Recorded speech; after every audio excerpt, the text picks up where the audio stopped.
할렐루야. 네. 오늘 말씀은 엘리사 이야기인데, 특별히 베델에서 일어난 그런 이야기입니다. 베델이 어디 있어요? 베델 교회, 베델 피부과도 있더라고. 베델 피부과. 베델 빌딩도 있고, 하여튼 베델이 많아요. 그죠? 베델이 도대체 뭐길래 그 베델이라는 표현을 그렇게 좋아할까요? 그죠? 벳엘 또는 또 베델 이렇게 쓰고 있죠. 예. 베델은 바로 여기에 있습니다. 여기 이제 밑에가 바로 사해이고요. 요단강이고, 요단강의 서쪽에 여기 벳엘이 있네요. 그죠? 밑에가 예루살렘이고, 예루살렘에서 좀 더 북쪽으로 올라가면 베델이라는 곳이 있어요. 오늘은 여기서 일어났던 일을 말씀을 드리려고 그래요. 예. 근데 이 지역이 언제부터 베델 이렇게 불렸어요? 원래 베델이 아니었어요. 근데 언젠가부터 베델이라고 불렸어요. 언제부터 그렇게 됐습니까? 야곱 때. 그 야곱 때부터 베델이라는 이름으로 불렸습니다. 야곱이 이 지역에서 밤을 지새게 됐거든요. 근데 돌 하나를 가져다가 베개로 삼고 여기서 이제 잤어요. 근데 꿈을 꿨는데 꿈에 이런 사닥다리가 나온 거예요. 사닥다리가 그 땅에서 하늘까지 닿아 있는 그런 사닥다리를 본 거예요. 뭔가 이 땅과 저 위에 있는 하나님을 연결시키는 무슨 어떤 소통의 사다리인 것 같아요. 야곱이 꿈꾸는 장면 한번 보도록 하겠습니다. 창세기 28장 12절인데요. 읽어보겠습니다.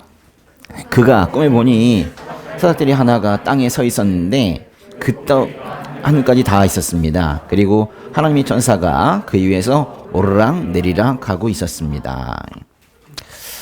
하나님의 천사가 이 땅의 메시지를 하나님께 전하고 하나님의 메시지를 또 이 땅에 전하는, 그렇게 전달하기 위해서 분주하게 사다리를 오르락 내리락 하고 있는 게 바로 여호와의 천사들이래요. 여호와의 천사들이 여러분의 기도를 가지고 사다리를 타고 올라가서 하나님께 전달을 하나 봐요. 여러분이 기도하면 천사들이 많이 바쁘겠죠. 근데 요새 천사들이 안 바쁘대요. 예? 예, 열심히 합시다. 이게 야곱이 사닥다리를 봤다는 거는 사실은 하나님께로 향하는 통로를 본 거예요. 그런데요, 야곱이 꿈에서 본 그 사닥다리를 사실은 우리도 봤어요. 놀랍죠? 우리도 봤어요. 언제 보셨습니까? 그 사다리 언제 보셨어요? 가장 힘들 때 봤죠. 또 세상에 나만 혼자 남겨진 것만 같을 때, 그때 그 사다리 봤죠. 심지어 이 땅에서 살아갈 소망이 전혀 없어졌을 때, 이제는 그만둬야 되겠다 싶은 마음이 들 때, 그때 저 사다리 봤죠. 그때 우리가 땅에서부터 저 하늘까지 닿아 있는 사닥다리를 보았고, 그 사닥다리가 우리를 만나 주신 거예요. 예수님이죠. 하나님과 우리를 연결시키는 사닥다리 역할을 하고 계시는 분, 그게 바로 예수님이세요. 죄인으로 태어나서 죄를 짓고 살고 있는 우리는 본래 하나님과 원수지간으로 태어났어요. 하나님과 아예 등 돌린 상태로, 하나님과 분리된 상태로 태어난 거예요. 뭔가 이렇게 뚝 떨어져 있는데 그 하나님과 우리를 연결시켜줄 뭔가가 필요한 거예요. 그 사닥다리가 바로 우리를 찾아오신 거예요. 예수님이 그 밤에 또는 그 낮에 여러분이 기도할 때 또는 기도하지 않았을 때 우리를 다양한 방식으로 찾아오셨죠. 우리가 찾아간 건 아니고 주님이 찾아오셨죠. 그래서인지 예수님도 12 제자를 모으는 그런 과정에서 이런 말씀을 하세요. 요한복음의 1장 51절인데요. 읽어보겠습니다. 그리고 예수께서 덧붙여 말씀하셨습니다. 내가 진실로 진실로 너희에게 말한다. 너희는 하늘이 열리고 하나님의 천사들이 인자 위에서 오르락 내리락 하는 것을 보게 될 것이다. 야곱은 하나님의 천사들이 사닥다리 위를 오르락 내리락 하는 것을 보았는데 예수님은 그 하나님의 천사들이 인자 위에서, 예수님 위에서 오르락 내리락 할 것이라고 말씀하신 거예요. 말하자면 야곱이 본 그 사닥다리, 꿈에서 본 그 사다리가 바로 예수님 자신이라고 예수님이 직접 밝히신 거예요. 하나님께서 베델에서 잠을 지내고 있는 야곱에게 나타나셔서 내가 내게 약속한 것을 다 이룰 때까지 너를 떠나지 않겠다고 그렇게 말씀하셨어요. 하나님께서 약속을 다 이루실 때까지 야곱을 떠나지 않겠대요. 이거는 하나님께서 반드시 약속을 이루신다는 그런 말씀이기도 하고, 또 사실은 야곱을 영원히 떠나지 않겠다, 내가 너와 영원히 함께하겠다, 그렇게 말씀하신 것이나 마찬가지예요. 그러자 이 감동한 야곱이 고백을 합니다. 창세기 28장 16절부터 19절까지 6, 7, 8, 9 4절이네요. 한번 같이 읽어볼게요. 야곱이 잠에서 깨어나 말했습니다. 참으로 이곳은 여호와께서 계신 곳인데 내가 몰랐구나. 그리고는 두려워하며 말했습니다. 이 얼마나 두려운 곳인가. 이곳이 바로 하나님의 집이며 이곳이 하늘의 문이구나. 다음날 아침 일찍 야곱은 머리에 베었던 돌을 가져다가 기둥을 세우고 그 위에 기름을 부었습니다. 그리고 그것을 베델이라고 불렀습니다. 원래 이 성은 루스라는 곳이었습니다. 야곱이 잠에서 깨어나 말해요. 참으로 이곳은 여호와께서 계신 곳이구나. 이건요, 뭐 하나님께서 계신 장소를 말하려는 건 아닌 것 같아요. 그거보다는 오히려 나와 함께 계시구나, 임마누엘 하나님이시구나, 그걸 느낀 거예요. 야곱은 그러면서 갑자기 두려움을 느껴요. 이건 공포가 아니라 뭐 일종의 경외감인 것 같아요. 여태까지는 잘 못 느꼈어. 하나님께서 나와 함께 하시는지 아닌지 잘 모르다가 하나님께서 정말 나와 함께 하시는구나를 느낀 거예요. 그 순간 두려움이 엄습해 오는 거예요. 경외함이 오는 거예요. 어떻게 나 같은 사람 옆에 계시는가? 아니, 그 천지를 창조하셨다는 그 성경 속의 그 하나님이 진짜 내 옆에 계시는구나, 이런 걸 느낀 거예요. 그게 얼마나 사실 놀라워요. 그러니까 이것을 진짜로 느끼면 두려워지는 거예요. 그분이 정말로 내 곁에 계시는구나. 아니, 우리 세상에서도 뭐 대단하다고 하는 그런 사람이 그 내 방에 오면은 몸둘 바를 몰라가지고 막 그러는데, 그렇지 않습니까? 근데 지금 그 크신 하나님께서 정말 나와 함께 하시는구나라는 걸 깨닫는 순간 두려움이 오는 건 너무나도 어쩌면 당연한 거예요. 그러면서 고백을 하죠. 이곳이 바로 하나님의 집이며 이것이 하늘의 문이구나. 하나님은 엘이라고 해요. 엘. 집은요, 벳이라고, 벳. 벳엘. 이게 뭔 뜻 같아요? 하나님의 집이죠. 그래서 이제 야곱도 그 말을 한 거예요. 이것이 하나님의 집이구나, 베델이구나. 그리고 그것을 야곱은 또 하늘의 문이라고 말해요. 하늘의 문을 여소서. 그만하겠습니다. 하늘의 문이 뭐 같아요? 하나님께로 나아가는 통로라는 뜻이죠. 그렇죠? 야곱은 이 특별한 사건을 기념하기 위해서 하나님께서 나와 함께 하시다는 것을 내가 정말 몸으로 느낀 그 장면을 기념하기 위해서 자신이 배웠던 돌을 가져다가 기둥을 세우고 그것을 거룩하게 교배하기 위해서 거기다가 기름을 붓습니다. 그러나 아직 제단은 쌓지 않아요. 그냥 단순하게 돌멩이 하나 세우고 거기다 기름만 부었지 제단을 쌓지는 않습니다.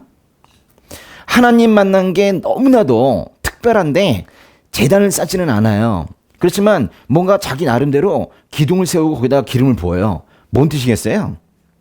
우리가 처음 만날 때 다 이랬단 말이에요. 하나님 처음 만났을 때 예배를 어떻게 드려야 되는지도 모르고 기도를 어떻게 해야 되는지도 모르고 뭐 그래서 일단은 뭐 허겁지겁 베고 있던 그 돌 베개를 기둥으로 세우고 거기다가 기름을 부었단 말이에요. 사실은 제단을 쌓아야 되는데 그런 아이디어는 없는 거예요. 나중에 한참 있다가 야곱이 제단을 쌓습니다. 근데 지금은 아직은 아닌 거예요. 하나님을 처음 만난 그 순간이에요. 그러면서 이것을 하나님의 집, 베델 이렇게 부른 거예요. 그런데 19절을 보니까 원래 이 지역의 이름이 뭐였대요? 루스였대요. 우리가 알지도 못해요. 그죠? 루스. 그건 정말로 지명에 불과한데 저것이 베델이라는 이름을 갖게 된 거예요. 그런데 이곳에서 야곱이 본 사닥다리를 예수님께서는 그게 나야. 그 사다리가 나야 라고 직접 요한복음에서 말씀하신 거예요. 정말 놀랍지 않습니까? 그러니까 이 베델이라는 지역은 매우 의미 있는 장소예요. 우리 인생으로 치면 베델은 우리가 하나님을 처음 만난 그때 있죠. 처음 만난 그 장소 있죠. 그걸 말하는 거예요. 하나님 처음 만난 그 기억 있죠. 그 밤 있죠. 그 기도의 자리 있죠. 그걸 얘기하는 거예요. 여러분의 베델은 언제 어디예요? 잊지 마세요. 하나님 처음 만났던 기억. 아직은 미숙하지만 재단도 못 쌓고 그냥 돌멩이 세워서 그냥 겨우 기름 붓는 정도의 미숙함이지만 그때가 중요한 거예요. 왜냐면 내가 찾아간 게 아니거든요. 하나님께서 오신 그 장면을 우리는 많이 잊고 지내는 것 같아요. 심지어는 뭐 교회 나오면 옆에 사람들도 있고 하니까 그 사람들 보느라 또 잊기도 하고 또 뭐 일상에 치여서 잊기도 하고 그러는데 절대 잊지 말아야 되는 건 그날이에요. 그날. 물론 그날이 명확하지 않을 수 있어요. 여러 번에 걸쳐서 만나줄 수도 있는데 그러면 그 즈음하여 있었던 그런 일들을 떠올리면 되는 거예요. 그런데요. 점점 이게 베델이 이상해져요. 나중에 사사시대 말기에는 여기가 이제 성막이 세워지면서 이스라엘 종교의 중심지가 되기도 했거든요. 근데 점점 이상해져요. 점점 베델이. 그러더니 이스라엘이 남왕국과 북왕국으로 분열이 된 이후에 북이스라엘의 왕이었던 여로보암이라는 사람이 여기다가 금송아지 베델에 금송아지 우상을 세우기도 합니다. 종교 중심지였던 베델이 우상 숭배의 중심지가 되어버린 거예요. 응? 우리가 처음 만났던 주님 처음 만났던 그날 그 밤 그 시간 그 장소가 뭔가 달라진 거예요. 변질이 된 거예요. 사탄의 공격을 제대로 받은 거죠. 뭐 사탄의 입장에서 보면은 제대로 한 방 친 거예요. 그랬더니 우리 또 그걸 기다리고 있었는지 맞고 쓰러진 거죠. 완전히 무너진 거예요. 그게 그런 도시가 바로 베델입니다. 그렇게 변질된 도시 그 베델로 오늘 주인공인 그 엘리사가 걸어가고 있는 거예요. 열왕기하에 2장 23절부터 25절까지 오늘 말씀 다인데요. 세 절밖에 안 됩니다. 같이 한번 읽어볼까요? 엘리사는 그곳에서 베델로 올라갔습니다. 엘리사가 길을 가고 있는데 젊은 아이들 몇 명이 성에서 나와 엘리사를 놀려다며 말했습니다. 대머리야 올라가거라, 대머리야 올라가거라. 엘리사는 뒤돌아서 놀려대는 아이들을 보고는 여호와의 이름으로 그들을 저주했습니다.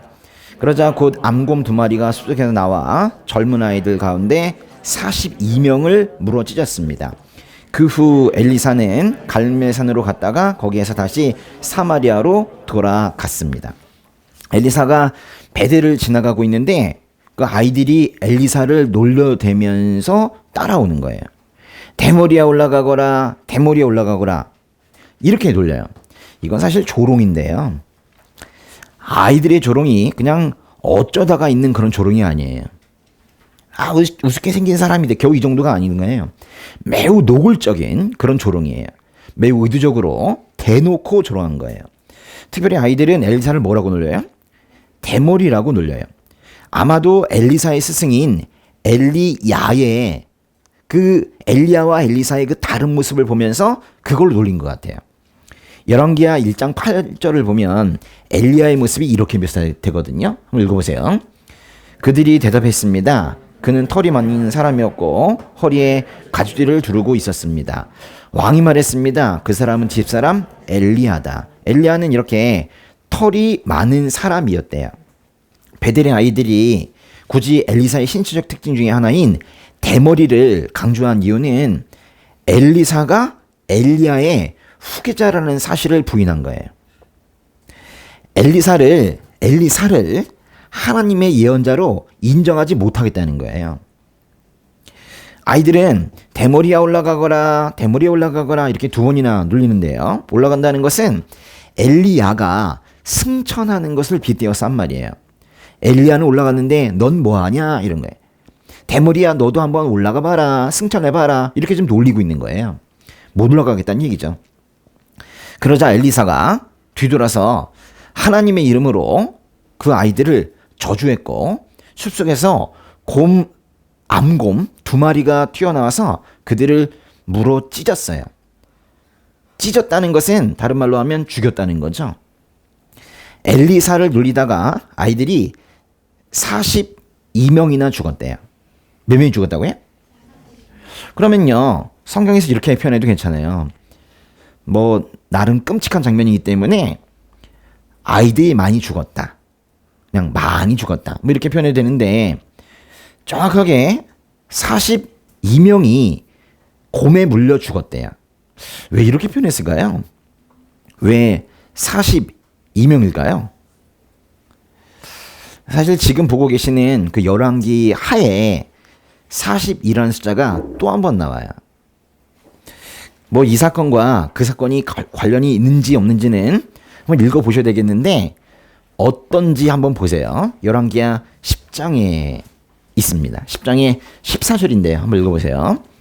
예후가 명령했습니다. 저들을 사로잡으라. 그러자 아시아의 형제들 42명을 사로잡아 베데켓의 웅덩이에서 다 죽이고 한 명도 남기지 않았습니다. 뭔가 42명이 죽는 얘기네요. 이 이야기는 오므리 왕조 말기에 일어난 그런 이야기입니다. 예후라는 사람이 42명의 왕의 형제들을 다 죽였다, 뭐 그런 얘기예요. 그 죽은 42명은 다 바알 숭배자였습니다. 왕과 그 형제들이 하나님을 따르지 않고 우상 숭배한 결과가 죽음이었다라고 말하는 그런 이야기예요. 엘리사를 놀리다가 죽은 베델의 아이들이 42명인데요. 우상 숭배를 하다가 죽은 이스라엘 왕의 형제들도 42명이라는 사실은 우연히 같아진 것은 아닐 거예요. 두 죽음 모두 우상 숭배와 관련이 있어요. 우상 숭배라는 그 가증한 죄와 관련이 있어요. 우상 숭배를 했다는 게 뭐예요? 하나님 아닌 것을 숭배했다는 게 뭐예요? 그냥 하나님 아닌 것을 몰래 숭배한 정도가 아닌 거예요. 대놓고 고의적으로 하나님의 초대를 거부하고 대놓고 거부한 거, 이런 게 바로 우상 숭배예요. 참 사람들 뻔뻔해요. 하나님께서 주신 햇볕과 하나님께서 주신 음식으로 다 먹고 살고 있으면서도 아주 뻔뻔하게 우상 숭배를 버젓이 그렇게 하고 있죠. 숨어서도 안 합니다.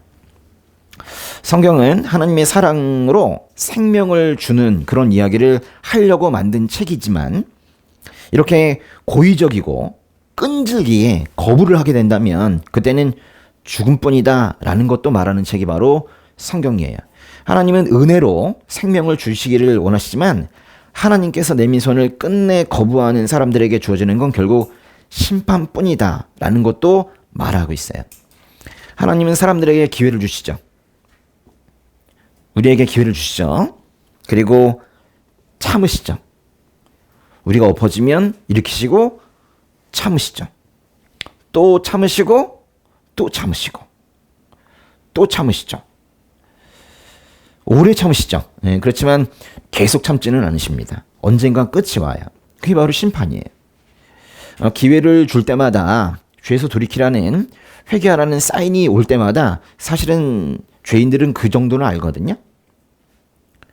그 사인도 사인으로 여기지 못할 만큼의 둔감함은 없어요. 최소한 여기 있는 사람들에게는. 물론 밖에 있는 분들은 그것도 잘 몰라요. 근데 하나님께서 불러서 교회 안에 와서 예배라는 것을 드리고 있는 사람들은 최소한 그 사인은 다 알아요. 하나님께서 화나셨구나. 기회를 주시는구나. 그러면 그 기회가 계속 있다고 생각하면 안 된다는 거예요. 기회는 물론 많을 거예요. 우리보다 훨씬 더 잘 참으시니까, 인내하시는 분이니까 기회는 참 많겠지만 계속 있지는 않다는 거예요. 그리고 그 기회도 사실은 우리가 이 땅에 있을 때 숨을 쉬고 있을 때만 의미가 있거든요.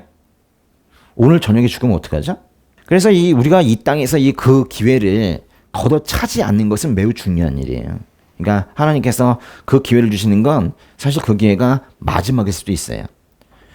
우리가 10년 후에 20년 후에 계속 살아있다고 그렇게 생각하지 마세요. 그러지 않을 수 있습니다. 예. 이 일이 있은 후에 엘리사는 이제 베델을 지나서 갈멜산으로 가요. 갈멜산은 우리가 엘리야 때문에 좀 잘 봤었는데 갈멜산 대결에서 봤듯이 갈멜산은 바로 엘리야의 주무대였습니다.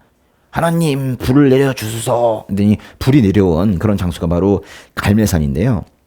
그리고 엘리사가 그 갈멜산을 지나서 북이스라엘의 수도인 사마리아로 가면서 이 이야기가 끝이 나요. 북이스라엘의 수도였던 사마리아로 갔다는 건 그 다음 이야기가 뭔가 국가적인 차원에서의 수소 차원에서의 아주 큰 얘기가 나올 것만 같아요. 그거 나중에 보시고 이렇게 어쨌거나 이야기가 끝이 난 거예요. 그런데요, 오늘 말씀을 다시 한 번만 찬찬히 한번 보도록 할게요. 아이들이 성에서 나와서 길을 가던 엘리사를 놀렸어요. 아이들은 엘리사를 인정하기 싫었던 것 같아요. 그러니까 놀렸겠죠, 그렇죠? 엘리야와 엘리사의 티나는 차이점으로 엘리사에게 가장 큰 수치심을 줄 수 있는 것으로 고른 게 겨우 대머리예요. 그래서 그걸로 겨우 놀린 거예요. 사람이 성장하면서 머리숱이 좀 많아지다가 어느 순간부터 머리가 많이 빠지면 대머리가 되기 때문에 사람들 인식에서 대머리는 있다가 없어진 거, 뭔가 잃어버린 거, 또는 없는 거, 이런 걸로 부정적으로 많이 이해를 하는 것 같아요. 그런데 사실은 그냥 다른 거죠. 아니, 어떤 사람은 머리숱이 많은 사람도 있는 거고 머리숱이 적은 사람도 있는 거고 또 없는 사람도 있는 거지, 머리숱이 많은 게 정상이고 그게 빠지면 비정상이고 이건 아니잖아요. 그 머리숱까지 놀리는 것만큼 천박한 게 없어요. 머리숱은 많은 사람도 있고 없는 사람도 있고 적은 사람도 있고 그런 거예요. 그런데 그 대머리라는 이런 놀림을 보면 뭔가 이 상실감이 강요받은 것 같아요. 원래 있지도 않은 건데 강요받은 그 상실감을 가장 크게 느끼고 있는 그런 사람이 그 놀림을 받는 사람일 거예요. 그래서 만약에 사람들이 대머리라고 어떤 사람을 놀린다면 그 놀린 사람이 당연히 잘못한 거예요. 그건 잘못된 놀림이거든요. 그러니까 이 베델의 아이들도 그러니까 엘리사를 그런 식으로 그딴 식으로 놀리면 안 돼요. 아무리 인정하기 싫어도 그렇게 놀리면 안 된다고요. 엘리사를 예언자로 인정하기 싫다고 해도 그런 방식의 조롱은 절대로 좋지 않습니다. 그런데 그것은 아이들만의 문제는 아니었을 거예요. 아이들이 그렇게 수십 명이 나와서 집단으로 엘리사를 놀리는데 그게 그냥 우연히 있었던 일일까요? 4명도 아니고 42명이 죽었다니까요. 이게 집단적이지 않고 해서야 어떻게 되겠습니까? 아이들이 특별히 말씀 보시면 성에서 나와서 놀렸대요. 그렇게 엘리사를 놀렸다는 걸 보면 베델의 영적 상황 자체가 겨우 그 정도 수준이었다는 거예요. 우상숭배에 빠져있던 베델의 주민들이 하나님의 예언자 일을 맡게 된 엘리사를 인정할 리가 없는 거예요. 아니, 하나님도 싫은데 무슨 하나님의 예언자가 인정이 되겠어요. 그래서 베델의 어른들도 다 엘리사를 우습게 여기고 있었고 엘리사를 수치스럽게 만들고 싶었고 엘리사를 조롱하는 마음을 가지고 있었기 때문에 그 어른들한테 잘못 배워가지고 애들도 지금 가서 엘리사를 놀리고 있는 거예요. 그러니까 하나님의 예언자 엘리사를 놀린 그 행위는 사실 베델이 어떤 도시인가를 보여주는 거예요. 그 조롱은 바로 베델의 문화예요. 조롱이라는 게 베델의 문화였다고요. 베델의 그리고 처참한 영적 상태를 보여주는 거예요. 조롱, 놀리는 거. 이게 바로 하나님 제대로 섬기지 않는 도시의 그 문화 수준을 이렇게 말할 수 있는 거예요. 지금도 마찬가지예요. 조롱하고 무시하고 수치스럽게 하고 이런 것들이 하나님 제대로 믿지 않는 동네에서 그 땅에서 일어나는 대표적인 일들입니다. 영적 수준이 떨어질 때 그 문화도 언어도 저급해지는 거예요. 그래서 기껏해야 엘리사의 머리숱이 없는 것을 이용해서 가장 비열하게 아주 가장 처참한 수준으로 그렇게 하나님의 예언자를 놀린 거예요. 그런데요, 이게 다분히 베델 이야기냐? 그게 아니라는 거예요. 베델의 수준이기도 하지만은 이게 바로 이 땅의 수준들이기도 해요. 이 땅의 사람들의 수준이 바로 그 정도예요. 이 땅의 사람들의 입에는 그 입에 조롱이 가득해요. 하나님 제대로 믿지 않으면 그 사람이 쓰는 언어가 얼마나 천박해지는지 여러분이 아셔야 돼요. 개인도 마찬가지예요. 성령 충만함이 사라지면 우선 언어부터 거칠어지죠. 욕이 많아지고 무시하는 말들을 많이 쓰고 사용하는 언어가 천박해져요. 한번 돌이켜보세요. 성령 충만할 때 그런 저급한 언어가 나오든지 그렇지 않습니다. 근데 성령 충만함이 좀 떨어지기만 하면 이 속에서 그 죄성이 그냥 막 언어의 형태로 쏟아져 나오는 거예요. 남들 무시하고 열등감 가지게 하고 수치스럽게 하고 그렇게 하는 거예요. 강요하고. 어떻게 보면 그 나오는 언어를 보면 그 사람의 성령 충만함의 게이지로 볼 수 있어요. 저 사람이 얼마나 성령 충만한지는 사실 그 언어로 다 볼 수 있는 거죠. 그리고 똑같은 언어를 써도 언어의 온도가 있어요. 따뜻함. 성령 충만한 사람은 성령이 언어를 배우기 때문에 따뜻한 언어가 나와요. 그리고 따뜻한 음성이 나오죠. 근데 그렇지 않은 사람들은 뾰족스럽죠. 아주 거칠고 차가워요. 최소한 그리스도인들은, 교회를 다닌다고 하는 사람들은, 최소한 종교 안에 기독교라고 쓰는 사람들은 따뜻해야 된다고 저는 생각해요. 맞습니까? 그렇게 하세요. 그래야지 뭐 주변에 믿지 않는 가족들과 이웃들과 또 회사의 동료들도 저 사람이 믿는 하나님은 도대체 어떤 분이길래 저 사람이 저렇게 따뜻해졌지? 아, 따뜻하다. 그래가지고 이제 교회에 나오기도 하고 그런 거 아닙니까? 그렇죠? 이 사회는 엘리사처럼 하나님의 일을 하는 사람들을 인정하지 않는 것 같아요. 아무리 하나님으로부터 인정을 받았다고 해도 하나님을 무시하는 이 문화에서 하나님의 일을 하는 사람이 인정받을 리는 없어요. 영적 리더, 또 영적 지도자, 이런 사람들이 무시받고 사는 사회는 결코 잘 될 가능성이 없습니다. 또 이 땅의 죄인들은요, 어떤 또 잘못을 하고 있냐면, 후계자를, 사실 엘리야의 후계자가 엘리사인데, 후계자를 그 이전의 사람과 비교하는 오류도 범해요. 굳이 뭐 그러지 않아도 되는데, 그 이제 엘리사 얘기를 하다 보면 엘리야와 비교를 하는 거예요. 후계자는 누가 세워요? 엘리야가 엘리사를 세운 게 아니죠, 그죠? 엘리사도 하나님께서 세우시는 거예요. 그 하나님께서 후계를 세우셔서 그 일을 계속해서 맡아서 하게 하는 것일 뿐, 일을 하는 방식은 다를 수 있죠. 다른 방식, 다른 모양으로 그렇게 일할 수 있어요. 그러니까 이 땅의 사람들이 또 인정하지 않는 게 뭐냐면 다양성이에요. 죄를 짓다가 거기까지 가요. 다양성을 무시하는 쪽으로 가는 거예요.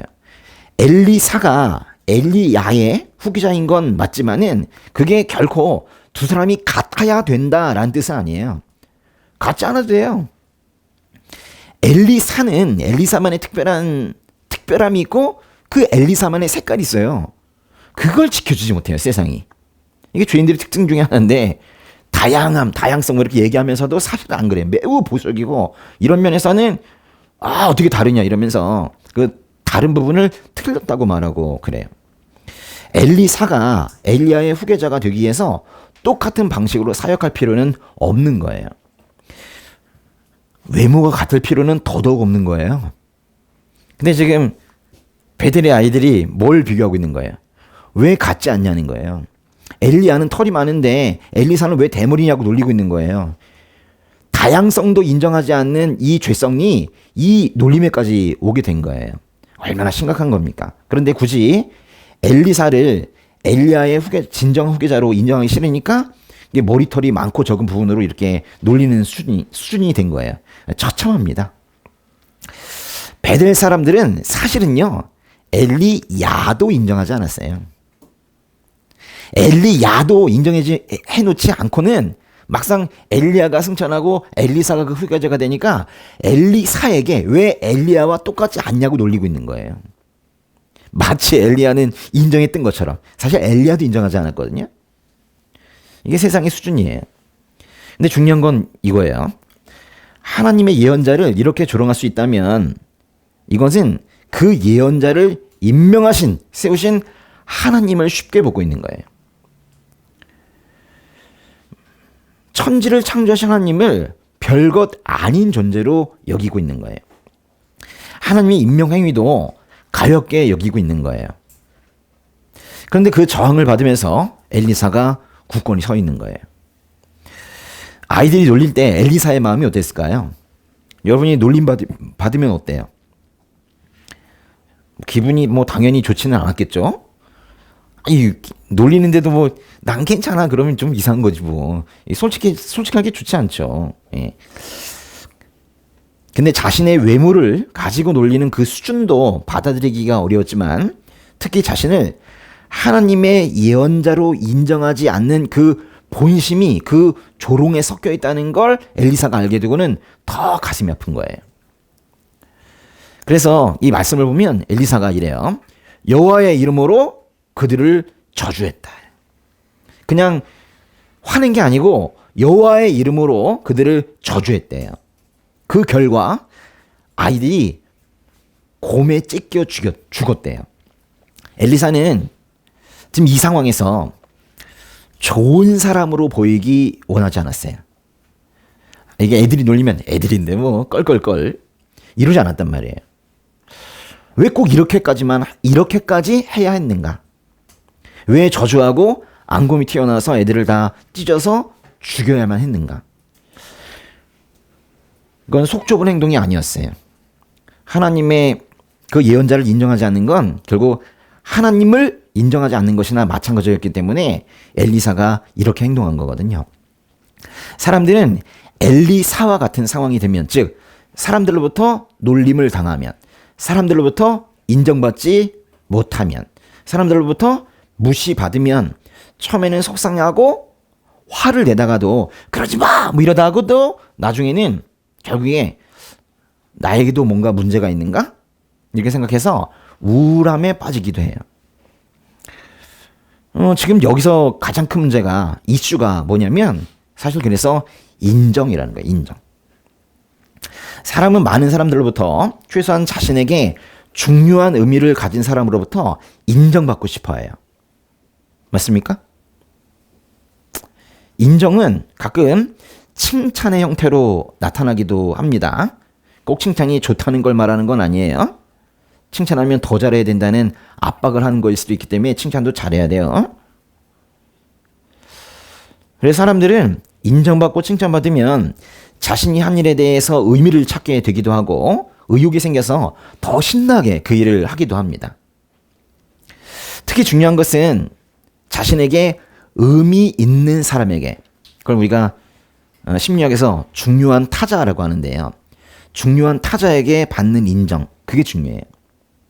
여러분에게는 중요한 타자가 누구예요? 나 아닌 사람 중에서 나에게 아주 지대한 영향을 미치고 있는 중요한 사람이 누구예요? 사실 모든 사람에게 1차적으로는 그 중요한 타자가 바로 부모님이에요. 부모예요. 그러니까 부모가 자녀를 인정하는 거, 이거는 필수적인 거예요. 반드시 해야 되는 것 중에 하나거든요. 부모가 자녀를 의심하고 실망하고 조종하려고 들고 이러면 안 되는 거예요. 자녀를 인정하는 거, 그게 바로 자녀의 자존감을 키우고 올바른 방향으로 성장시키는 방법이에요. 결혼하면요, 배우자의 인정이 또 중요해요. 남편이 아내를 인정하고 아내가 남편을 인정하고 남편이 아내가 남편을 인정하는 거, 이 배우자의 인정이 매우 중요한 인정이에요. 근데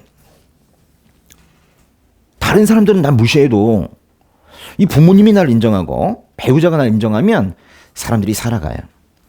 다른 사람은 몰라도 나의 부모, 나의 배우자가 날 인정한다면 그 사람은 힘을 얻어서 살아갈 수가 있는 거예요. 인정이라는 건요, 이건 무시할 게 아니에요. 인정이라는 것은 매우 중요해요. 인정이라는 것은 사랑, 소속감 이런 것만큼이나 생존의 필수적인 요소예요. 우리가 사랑과 소속감이 없으면 죽어요. 근데 인정이 없어서 죽어요. 그래서 인정을 어릴 때 많이 받아야 돼요. 어릴 때 뭐 배우자가 있습니까? 어릴 땐 다 부모님이 하늘이죠. 그러니까 부모가 계속 인정을 해줘야 돼요. 근데 제가 칭찬이라는 표현을 안 쓰고 있네요. 그죠? 칭찬과 인정은 좀 다르거든요. 그건 좀 이따 좀 얘기해 보고요. 그런데 엘리사의 입장에서 생각해보면 엘리사는 지금 하나님의 예언자예요. 그 사역 대상이 누구예요? 하나님의 메시지를 들어서 이스라엘 사람들에게 선포하는 거거든요.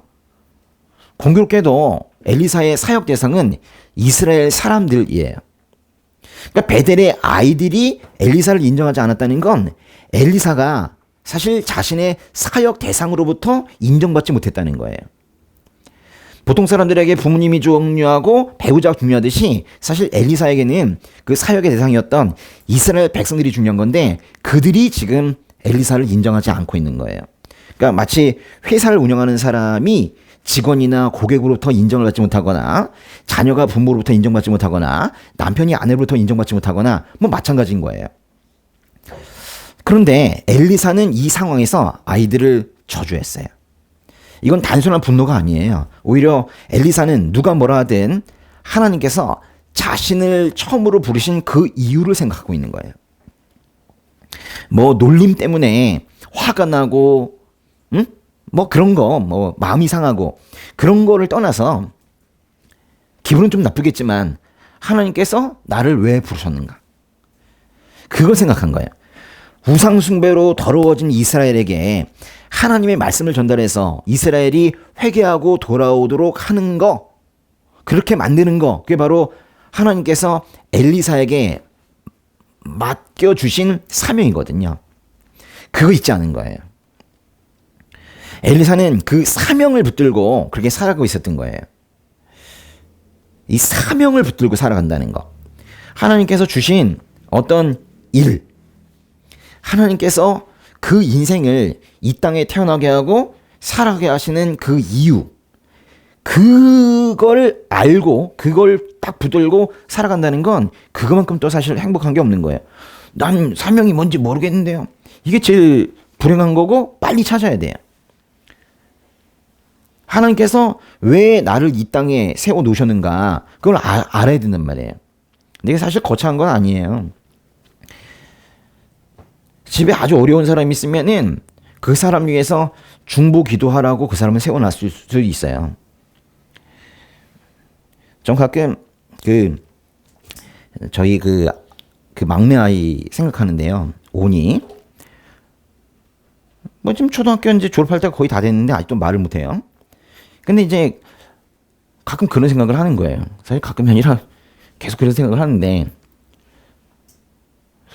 왜 말을 못할까? 이러다가도 내가 쟤를 위해서 기도하지 않으면 쟤를 위해서 기도할 사람이 없겠다. 이런 생각이 드는 거예요. 한 명 더 있긴 하겠죠. 뭐 엄마 있으니까. 이게 부모를 그 장애인의 부모로 이렇게 세워주신 것은 그거 아닐까 싶은 생각도 들어요. 보세요. 별거 아니죠. 기도하라는 거예요. 그러니까 그런 것들이 이제 사명인 거죠. 응? 그 아이를 잘 키우면 되는 거예요. 뭐 다른 것들이 다른 게 필요한 게 아니죠. 그죠? 엘리사는 사명을 알았고 그 사명을 꼭 붙들고 살아가고 있던 그런 사람이에요. 그런데 엘리사는 그러니까 사람들의 인정은 별로 중요하지 않았어요. 사람들이 박수치고 인정해주고 예언자 맞습니다 뭐 이렇게 하는 거 별로 중요하지 않았어요. 중요한 건 하나님께서 처음으로 나를 부르신 그 순간, 나에게 맡기신 그 사명, 그게 엘리사에게 중요했던 거예요. 사람들이 뭐라고 하든 중요한 것은 하나님께서 엘리사를 부르셨다는 그 사실인 거예요. 우리 그 삶은요, 그냥 이렇게 겉으로 보이는 것들은 상당히 처참해 보일 수 있어. 그냥 쭈글탱 그렇게 보일 수 있어요. 이게 표준인지 모르겠어. 예. 하여튼 뭐 그렇게 그냥 형편없이 보일 수 있는데 그렇다 하더라도 심지어는 세상이 그 사람을 인정하지 않고 자주 섞인 목소리로 시들을 잘못 타고 태어났다 뭐 그런 말을 할지 몰라도 중요한 건 그 사람이 그 순간에 하나님의 인정을 받고 있느냐 못 받느냐 그게 중요한 거예요. 또 베델 사람들은 엘리사를 엘리야의 정식 후계자로 인정 안 하려고 했을지 몰라도 사실 엘리야에게 능력을 부어주셨던 그 성령께서 지금 현재 엘리사와 함께하고 있기 때문에 그것도 하나님께서 엘리사를 인정한 그 증거이기도 한 거예요. 사실 사람들로부터 인정받는 것보다 하나님으로부터 인정받는 것이 훨씬 더 중요합니다. 뻔한 얘기를 했나요? 이건 꼭 잊으시면 안 돼요. 사람들로부터 인정받지 못해도 괜찮아요. 사람들로부터 인정받고 하나님으로부터 인정받고 그럼 참 좋겠죠. 근데 세상으로부터 인정 못 받아도 괜찮다고요. 그래서 겉으로 보기에는 실패한 인생처럼 보일 수도 있어요. 근데 괜찮다고요. 중요한 건 하나님으로부터 인정받는 거예요. 오히려 거꾸로 세상에서는 인정을 받는데 하나님에게서 인정받지 못한다면 실패한 거예요. 그리고 오래가지 못할걸요. 엘리사처럼 사람들로부터 인정받지 못한다 하더라도 하나님께서 엄지 치켜들고 잘했다 그러면 잘한 거예요. 하나님의 평가가 제일 중요한 거예요. 엘리사가 당당했던 이유는 세상이 엘리사를 인정했기 때문이 결코 아닙니다. 만약에 그랬다면 세상 사람들 보기에 좋은 사람, 아, 저 사람 좋아, 인격이 됐어 라는 소리를 들으려면 그 베델이 지나가면서 아이들을 향해서 저주하지도 않았겠죠. 아이, 뭐 애들인데 뭐 이러면서 좋은 사람처럼 뭐 여겼겠죠. 그 좋은 사람처럼 보이려고 그러지 마라 얘들아 뭐 그러고 말았겠죠. 아니면 유머를 하든가 뭐 이렇게 했겠죠. 근데 저주했단 말이에요. 하나님께서 인정하셨고 성령이 엘리사와 함께했기 때문에 엘리사가 그렇게 당당할 수 있었던 거예요. 하나님께서 엘리사를 부르신 그 첫 부르심 그거를 결코 잊지 않고 인내하면서 살아갈 수 있었던 거예요. 엘리사는 자신의 저주를 통해서 하나님의 심판이 이르게 했어요. 저주를 하자마자 숲속에서 뭐가 튀어났다고요? 암곰 2마리. 암곰 2마리가 숲에서 뛰어나는 것을 보여주면서 그리고 그 곰이 엘리사는 공격하지 않고 아이들만 물어뜯어 죽이는 걸 보면서 그렇게 보여주면서 하나님과 하나님의 예언자에게 악의적인 어떤 징후를 표출할 때 그 결말이 어떻게 되는지 똑똑히 보여준 거예요. 엘리사는 자신과 하나님과의 관계를 명확하게 보여준 거예요. 우리는 오늘 이야기 통해서 2가지 배우게 돼요. 첫 번째, 세상으로부터 인정받으려고 하지 말고 하나님으로부터 인정받으려고 하라. 그 얘기예요. 아멘? 이건 매우 중요해요. 예? 예. 이거 결코 잊으시면 안 돼요. 아니 세상 인정 받아도 괜찮아요? 중요한 건 하나님의 인정이 있냐 없냐 그게 중요하다고. 그러니까 세상 인정은 필요 없다고요. 있어도 괜찮다고요. 받으려면 받으시라고. 근데 중요한 건 하나님의 인정 그게 제일 중요하다고요. 하나님으로부터 인정받기 위해서 뭔가 엄청난 승리나 사역을 해야 된다는 말이 결코 아니에요. 인정받으려면 어떻게 해야 되지? 하나님의 사람이 되면 되는 거예요. 하나님의 사람. 하나님을 사랑하는 그런 사람이 되면 되는 거예요. 한결같은 사랑을 가지고 살아가는 그런 사람으로 사는 거. 그게 중요한 거예요. 그러면서 하나님의 말씀이 나에게 내려졌다.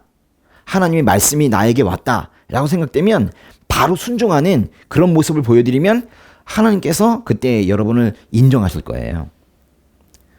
둘째, 오늘 말씀 보면서 또 우리가 이런 것도 생각해 볼 수 있어요.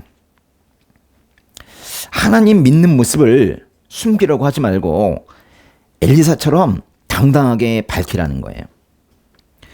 자신의 인생에 하나님께서 하신 일들을 굳이 숨기려고 하지 말고, 그거 왜 숨기죠? 하나님의 역사심을 막 숨겨. 그러지 말고 시시때때로 매일같이 하나님께서 하셨습니다 라고 고백하라는 거예요. 예수 그리스도를 믿는 믿음으로 살아가고 있고 기도가 없으면 하루도 살 수 없고 이 죄 많은 인생의 죄 문제를 예수님께서 십자가에서 해결하셨다는 그 고백을 숨기지 말라는 거예요. 주변 사람들에게 할 이야기가 따로 있는 게 아니에요. 바로 나 인생에 나의 이 삶에 하나님께서 어떻게 들어오셨는가 그걸 보여줘야 되는 거예요.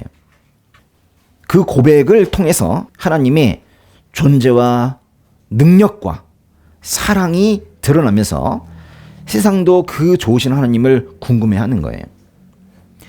교회 가자, 교회 가자. 별로 필요 없는 말이에요. 예수 천당 불신주. 그래서 사람들이 옵니까? 그러니까 백날 받아 오지 않아요. 하나님의 사랑과 자비와 능력과 그 따뜻함을 아름다우심을 여러분의 삶에서 보여줘야지 주변 사람들이 감동되어서 온단 말이에요. 수년간 교회에 다녔는데 나를 보면서 교회에 온 사람이 한 명도 없다. 만약에 그렇게 생각이 된다면 끝. 더 이상 말을 못하겠네. 그 사람이 바로 전도 대상이에요. 사실 우린 그렇게 많이 살고 있어요. 그렇죠? 네? 주변 사람들이 나를 통해서 감동을 하고 교회에 오고 싶어하는 게 정상인데 하나님께서 그러라고 우리를 부르신 건데 좀 막말하면 지 혼자 잘 살겠다는 거냐고. 네? 자기가 잘 살라고 그 한 명 잘 살게 하려고 구원받게 하려고 하나님께서 부르신 게 아니라 주인공은 그 다음에 또 있단 말이에요. 하나님께서 엘리사를 인정하신 이유는 엘리사가 뭔가를 잘 해서가 결코 아니에요. 물론 엘리사의 순종하는 마음을 높게 여기셨을 수는 있어요. 그러나 하나님께서 엘리사를 인정하신 근본적인 이유는 바로 하나님과 엘리사의 관계 때문이에요. 엘리사가 뭘 잘했기 때문에 엘리사를 인정하는 게 아니라 엘리사와 하나님과의 관계가 잘 되어 있었기 때문에 그래서 인정하신 거예요. 하나님께서는 결코 사람의 행위를 보면서 그 사람을 칭찬하지 않으세요. 행위로 인해서 인정하는 거 안 하세요. 사람의 행위는 늘 부족하기 마련이에요. 별로예요. 아무것도 할 수 없어요. 사람의 행위로 뭘 창조합니까? 사람이 행동한답시고 생각해보세요. 우리 병원에 가가지고 위로한답시고 뭔가 행위를 하다가 결국 상처 주고 오잖아요. 자기 자랑만 하고 오고 뭐 그러잖아요. 그리고 겸손한 행위를 한다고 하면서 결국 난 역시 겸손해라고 하면서 스스로 자만감에 빠지기도 하고 뭐 그런 게 사람이에요. 행위는 속임수일 수 있어요. 행위는 자기도 속일 수 있고 다른 사람도 속일 수 있어요. 행위에는 진심과 자발성이 결여되어 있는 행위도 있어요. 행위는 진실이 없어요. 그래서 하나님은 하나님과 우리의 관계로 우리를 칭찬하시는 거예요. 이게 육신의 부모와 하나님의 큰 차이점이에요. 여러분, 우리 부모님들은 얼마나 행위 지향적이셨습니까? 잘한 행위가 있으면 칭찬하시고 못한 행위가 있으면 지적하시고 그랬잖아요. 그런데 이상하게도 많은 가정에서 잘한 행위에는 눈 감으시고 못한 행위만 지적하는 그런 일들이 많았죠. 우리 이 세상의 분위기가 많이 그래요. 못한 행위에 대해서 지적하시는 것도 문제인데 사실은 그 행위를 보고 인정할지 말지를 평가하는 그 기준 자체가 잘못된 거예요. 근데 하나님은 그런 행위 하나하나에 흔들리는 분이 아니세요. 하나님은 하나님과 우리의 관계에 집중하시는 분이에요. 하나님의 자녀이면 자녀이지 그 자녀가 뭘 했든지가 그게 중요한 게 아니에요. 사무엘상을 펼치면 그 1장에요. 한 여인이 나와요. 엘가나의 아내입니다. 분이 있나 말고 사무엘의 엄마죠. 누구예요? 한나죠, 한나. 한나 기억하십니까? 한나? 한나가 아이를 갖지 못해요. 그렇게 아이를 갖지 못하고 있을 때 계속 울죠. 그때 또 분인나가 또 놀려요 또. 그때 한나에게 제일 중요한 게 뭐였어요? 한나가 마음이 너무나 괴로워 울고 또 울면서 여호와께 기도했대요. 한나가 왜 이렇게 괴로워한 거예요? 단순히 임신을 하지 못하기 때문에, 아이를 낳지 못하기 때문에 이렇게 괴로워했던 겁니까? 바로 하나님과 한나의 관계가 깨진 것은 아닐지, 그래서 불임이라는 그런 벌을 주시는 건 아닐지, 그게 괴로웠던 거 아니에요? 그러니까 불임이 괴로운 게 아니라 관계가 괴로웠던 거예요. 하나님의 관계가 소원해졌다고 생각이 들 때 정상적이라면 사실 한나처럼 괴로워해야 돼요. 하나님께서 엘리사를 하나님의 예언자로 세우셨듯이 하나님께서 나를 그 자리에 세워 놓으셨다고 생각이 되시면 사람들 눈치 보지 말고, 사람들의 인정에 배고파하지 말고, 인정받으려고 하지 말고, 오직 하나님만의 그 인정, 하나님의 인정만으로 만족하면서 살아가는 우리가 돼야 돼요. 하나님께서는 한나에게 사무엘을 주시고 결국 주셨죠. 그리고 엘리사에게는 암곰 2마리로 심판의 기회를 주셨어요. 그런데 그 이유는 한나나 또는 엘리사가 뭘 잘해서가 아니라니까요. 기도 잘했구나, 사역 잘했구나, 아니라니까요. 오직 한나와 엘리사가 그 하나님과의 관계를 계속해서 간절하게 잘 정립해 가고 있었기 때문에, 그래서 그들을 인정한 거예요. 엘리사의 저주로 암곰 2마리가 아이들을 찢어 죽이는 걸 보면서 아우 끔찍해, 좀 심하지 않나, 뭐 이런 생각 하셨다면 그런 생각 다 버리시고 이제부터는 엘리사의 기도에 신실하게 응답하신 하나님에 집중하시기 바래요. 하나님과의 관계 속에서 당당하게 행동했던 엘리사처럼 여러분도, 오니 성도님들도 그렇게 당당하게 살아가셨으면 좋겠습니다. 늘 하나님으로부터 인정을 받고 하나님의 역사하심을 증거하면서 사시고, 그 하나님께서 내 인생에, 내 삶에 어떻게 들어오셨는지 그거를 언어로 풀어낼 수 있는 그런 인생 사시는 오니즈 형제 자매님들 되시기를 주님의 이름으로 축복합니다. 네, 기도하겠습니다.